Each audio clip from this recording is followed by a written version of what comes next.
Welcome back to my channel. So ಎಲ್ಲರೂ ಹೇಗಿದ್ದೀರಾ? ನಾನು ಕೂಡ ಚೆನ್ನಾಗಿದ್ದೀನಿ. ನೀವೆಲ್ಲರೂ ಚೆನ್ನಾಗಿದ್ದೀರಾ ಅಂತ ಭಾವಿಸ್ತಾ ಇವತ್ತೊಂದು ಸೂಪರ್ ಆಗಿರುವಂಥ ರೆಸಿಪಿ ಸ್ಟಾರ್ಟ್ ಮಾಡ್ತಾ ಇದ್ದೀನಿ. ಮೆಹಂದಿ ಹಲ್ವಾ ಮಾಡೋದು ಹೇಗೆ ಅಂತ ನೋಡೋಣ ಬನ್ನಿ. 1 ಕಪ್ಪು ರವೆ ತೊಗೊಂಡಿದ್ದೀನಿ. ಬಾಂಬೆ ರವೆ, ನೀವು ಚಿರೋಟಿ ರವೆ, ಬಾಂಬೆ ರವೆ ಯಾವುದಾದ್ರೂ ತೊಗೋಬೋದು. ತುಂಬಾ ಚೆನ್ನಾಗಿರುತ್ತೆ. ಈ ರೀತಿ ಮಾಡ್ಕೊಂಡು ನೋಡಿ ಒಂದ್ಸಲಿ. ಈಗ ಇದನ್ನು ಸ್ವಲ್ಪ ಹುರಿದಿಟ್ಕೊಳ್ಳೋಣ. ಇಲ್ಲಿ ನಾನು ಬಾಣಲೆಗೆ ಸೇರಿಸ್ತಾ ಇದ್ದೀನಿ. ಸ್ವಲ್ಪ ಫ್ರೈ ಮಾಡ್ಕೊಳ್ಳೋಣ. ನಿಮಗೆ ಕ್ವಾಂಟಿಟಿ ನೋಡ್ಕೊಂಡು ಮಾಡ್ಕೊಳ್ಳಿ. ನಾನಿಲ್ಲಿ 1 ಕಪ್ಪಷ್ಟು ಮಾಡ್ತಾಯಿದ್ದೀನಿ. ಇನ್ನೇನು ಹಬ್ಬಗಳು ಸ್ಟಾರ್ಟ್ ಆಗ್ತಿದೆ. ಕೆಲವೊಂದು ಟೈಮಲ್ಲಿ ಸ್ವೀಟ್ಗಳನ್ನ ಮಾಡಬೇಕಾಗುತ್ತೆ. ಹಾಗಾಗಿ ಈ ಚಿಕ್ಕ ಚಿಕ್ಕ ವಿಡಿಯೋಗಳನ್ನ ಮಾಡ್ಕೊಳ್ಳಿ, ತುಂಬ ಚೆನ್ನಾಗಿರುತ್ತೆ. ಈಗ ಸ್ಟವ್ ಆನ್ ಮಾಡ್ಕೊಂಡಿದ್ದೀನಿ. ಈಗ ಸ್ವಲ್ಪ ಮೀಡಿಯಂ ಫ್ಲೇಮ್ ಇಟ್ಕೊಂಡು ಚೆನ್ನಾಗಿ ಹುರ್ಕೊಳ್ಳೋಣ ರವೆ. ಇದಕ್ಕೇನು ನಾನು ಆಯಿಲು ತುಪ್ಪ ಏನೂ ಸೇರಿಸಿಲ್ಲ, ಹಾಗೆಯೇ ಡ್ರೈ ರೋಸ್ಟಾಗಿ ಹುರ್ಕೋತಾ ಇದ್ದೀನಿ. ಈಗ ರವೆ ಹುರ್ಕೊಂಡಾಗಿದೆ. ಇದನ್ನು ಒಂದು ಬೌಲ್ಗೆ ಸೇರಿಸ್ಕೊಳ್ಳೋಣ. ಈಗ ಬೌಲ್ಗೆ ಸೇರಿಸ್ತಾ ಇದ್ದೀನಿ.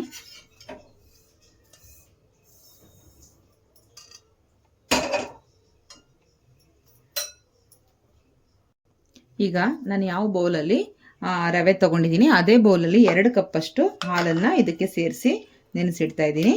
ಸೊ 2 ಕಪ್ಪು ಹಾಲನ್ನು ಸೇರಿಸ್ತಾ ಇದ್ದೀನಿ. ನೀವು ಕಾಯಿಸ್ಬಿಟ್ಟಾದ್ರೂ ಹಾಕ್ಕೋಬೋದು, ಇಲ್ಲಾಂದರೆ ಹಸಿ ಹಾಲಾದರೂ ಹಾಕ್ಕೋಬೋದು. ನೋಡಿ, 2 ಕಪ್ಪಷ್ಟು ಹಾಲನ್ನು ಸೇರಿಸ್ತಾ ಇದ್ದೀನಿ.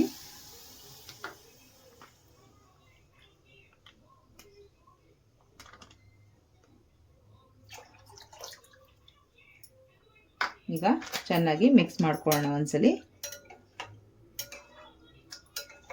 ಒಂದು 10 ನಿಮಿಷ ಹಾಗೆ ಬಿಡೋಣ. ನೋಡಿ, ಚೆನ್ನಾಗಿ ಮಿಕ್ಸ್ ಆಗಿದೆ. ಈಗ ಈ ರೀತಿ ಮಿಕ್ಸ್ ಮಾಡಿಕೊಂಡು ಹಾಗೆ ಇಟ್ಕೋಬೇಕು. ಒಂದು ಪ್ಲೇಟ್ನ ಮುಚ್ಚಿ ಒಂದು 5 ರಿಂದ 10 ನಿಮಿಷ ಹಾಗೆ ಬಿಟ್ಕೊಳ್ಳೋಣ. ಬಾಣಲೆಗೆ ನಾವು ಈಗ ಸ್ವಲ್ಪ ಆಯಿಲ್ನ ಸೇರಿಸ್ಕೊಳ್ಳೋಣ. ನಾನು ಇಲ್ಲಿ ಸ್ವಲ್ಪ ಆಯಿಲ್ನ ಸೇರಿಸ್ತಾ ಇದ್ದೀನಿ. ಆಯಿಲು ಹಾಗೆ 1 ಸ್ಪೂನಷ್ಟು ತುಪ್ಪ ಸೇರಿಸ್ತಾ ಇದ್ದೀನಿ. 1 ಟೇಬಲ್ ಸ್ಪೂನು ಅಥವಾ 2 ಟೇಬಲ್ ಸ್ಪೂನಷ್ಟು ತುಪ್ಪ ಸೇರಿಸ್ಕೊಳ್ಳಿ, ತುಂಬ ಚೆನ್ನಾಗಿರುತ್ತೆ. ಈಗ ಸ್ವಲ್ಪ ಗೋಡಂಬಿ ಹಾಗೆ ಸ್ವಲ್ಪ ದ್ರಾಕ್ಷಿ ಸೇರಿಸ್ಕೊಂಡು ನಾವು ಫ್ರೈ ಮಾಡ್ಕೊಳ್ಳೋಣ. ಈಗ ಇದೆಲ್ಲ ಫ್ರೈ ಆಗಿದೆ. ಇದನ್ನು ತೆಕ್ಕೊಳ್ಳೋಣ, ಒಂದು ಬೌಲ್ಗೆ ಹಾಕ್ಕೊಳ್ಳೋಣ. ನಾನಿಲ್ಲಿ ತೆಗೆದುಬಿಟ್ಟು ಒಂದು ಬೌಲಲ್ಲಿ ಸೇರಿಸ್ತಾ ಇದ್ದೀನಿ.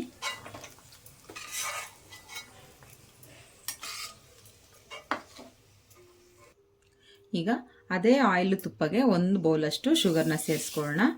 ನಾವು ಆಲ್ರೆಡಿ 1 ಬೌಲಷ್ಟು ರವೆ ಇಟ್ಕೊಂಡಿದ್ದೀವಲ್ವ, 1 ಬೌಲು ಶುಗರ್ನ ಸೇರಿಸ್ಕೊಂಡು ಇದು ಸ್ವಲ್ಪ ಚೆನ್ನಾಗಿ ಕ್ಯಾರಮೆಲ್ ಆಗಬೇಕು.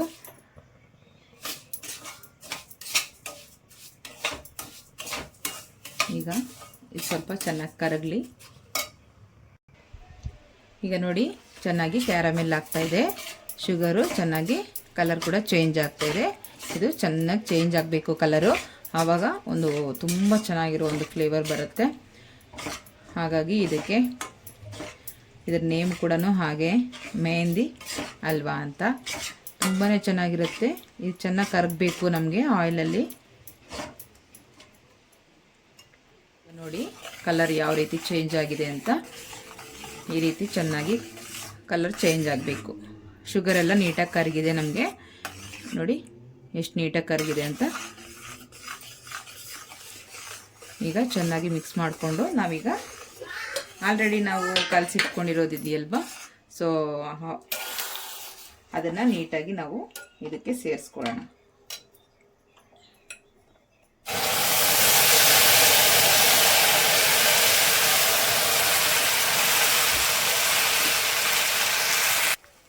ಮೆಹಂದಿ ಹಲ್ವಾ ಅಂತ ಹೆಸರು ಸುಮ್ಮನೆ ಇಟ್ಟಿಲ್ಲ, ಅಷ್ಟು ಚೆನ್ನಾಗಿರುತ್ತೆ. ಹಾಗೆ ಕಲರ್ಫುಲ್ಲಾಗೂ ಇರುತ್ತೆ, ಹಾಗೆ ಟೇಸ್ಟ್ ಕೂಡ ಸಾಕಾಗಿರುತ್ತೆ.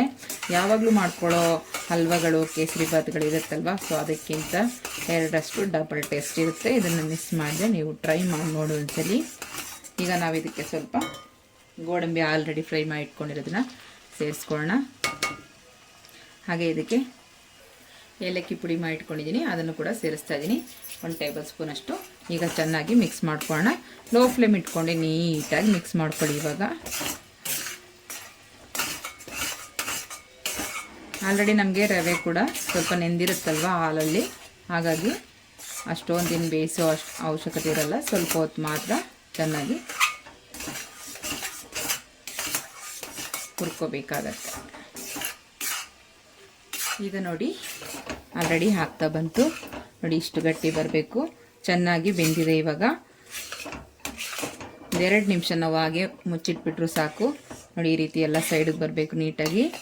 ಇವಾಗ ಇದ್ರ ಮೇಲೆ ಸ್ವಲ್ಪ ತುಪ್ಪ ಬೇಕಿದ್ರು ಹಾಕ್ಕೋಬೋದು, ಇಲ್ಲ ಇಷ್ಟೇ ಸಾಕು ಅಂದರೂ ಅಷ್ಟೇ ಬಿಟ್ಕೋಬೋದು. ಈ ರೀತಿ ಎಲ್ಲ ನೀಟಾಗಿ ಚೆನ್ನಾಗಿ ಫ್ರೈ ಆಗಬೇಕು.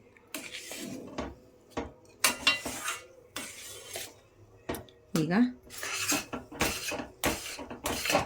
ನೋಡಿ, ತುಂಬ ಹೈ ಫ್ಲೇಮ್ ಇಟ್ಕೋಬೇಡಿ. ಈಗ ಬೌಲ್ಗೆ ಸರ್ವ್ ಮಾಡ್ಕೊಳ್ಳೋಣ. ಹೇಗಿದೆ ಅಂತ ನೋಡೋಣ. ತುಂಬ ಚೆನ್ನಾಗಾಗಿದೆ. ಮೆಹಂದಿ ಹಲ್ವಾ ಸಿಕ್ಕಾಪಟ್ಟೆ ತುಂಬ ಟೇಸ್ಟಿಯಾಗಿರುತ್ತೆ. ಸೊ ಮಿಸ್ ಮಾಡಿದೆ, ನಿಮ್ಮ ಮನೆಗೆಲ್ಲ ಮಾಡ್ಕೊಳ್ಳಿ. ಬೌಲ್ಗೆ ಸರ್ವ್ ಮಾಡ್ಕೊಳ್ಳೋಣ. ಇವಾಗ ಪ್ಲೇಟ್ಗೆ ಸರ್ವ್ ಮಾಡ್ತಾಯಿದ್ದೀನಿ ನೋಡಿ ಎಷ್ಟು ಚೆನ್ನಾಗಾಗಿದೆ ಅಂತ, ತುಂಬಾ ಚೆನ್ನಾಗಾಗಿದೆ. ಸೊ ನಿಮಗೆ ಈ ಮೆಹಂದಿ ಹಲ್ವಾ ಇಷ್ಟ ಆಗಿದೆ ಅಂದ್ಕೊತೀನಿ.